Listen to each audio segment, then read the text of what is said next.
Assalomu alaykum hammaga. Alaykum assalom alaykum. Tugatib oldik. Birinchi ishimiz eski eshigi saysolli eshik turgan ekan. Saysolni qo'yildi bunga. Joyi ozgina tor ekan lekin qiynalib.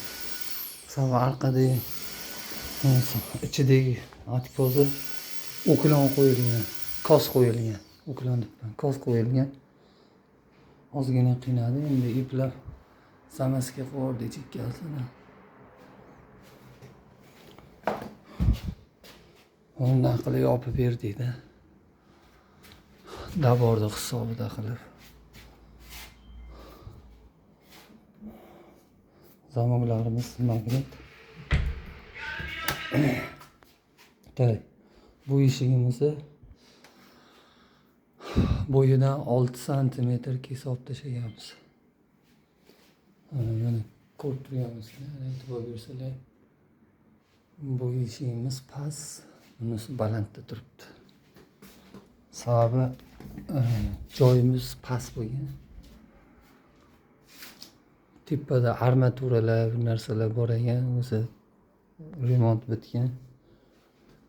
Kesishni xohlashmadi.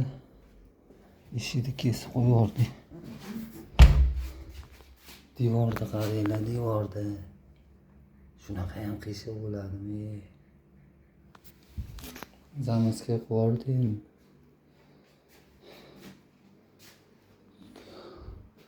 Bunisi zal. Bu ham 6 santimetr kesilgan eshik. Bu 6 santimetr kesilgan. Yana bitta eshigimiz. Mana zaldan spalniga o'tilarkan. Uni bitta tushunmadim, balkonda qilishganmi, spalni bo'libdi. Bu перегородка qilishibdi. Перегородка qilib, bu tomon spalni qilib berishgan ekan. Bu ishimiz dabori bilan bo'ldi. Ingichkagina dabor 4 santimetr. Saysolli eshik tushdi.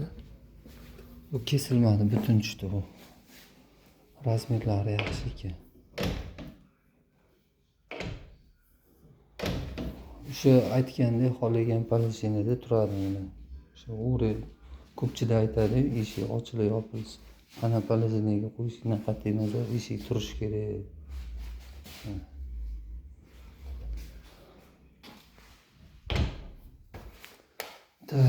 Endi keyingi joy bitta tualet.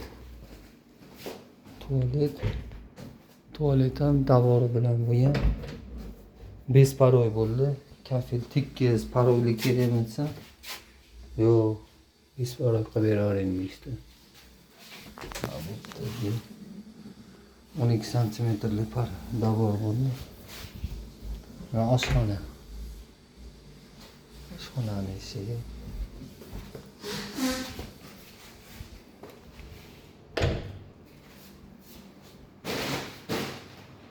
Hozir mana chang-panglar qoldi, mayda-chuyda. Buni ishlagan joyimiz klyanka, polniy klyanka to'shagan. Uni yig'ishtirib o'rtaga yig'ib berdik. Ishlagan joyimiz. Endi Alloh xolasa keyingi obyektiga ko'rishguncha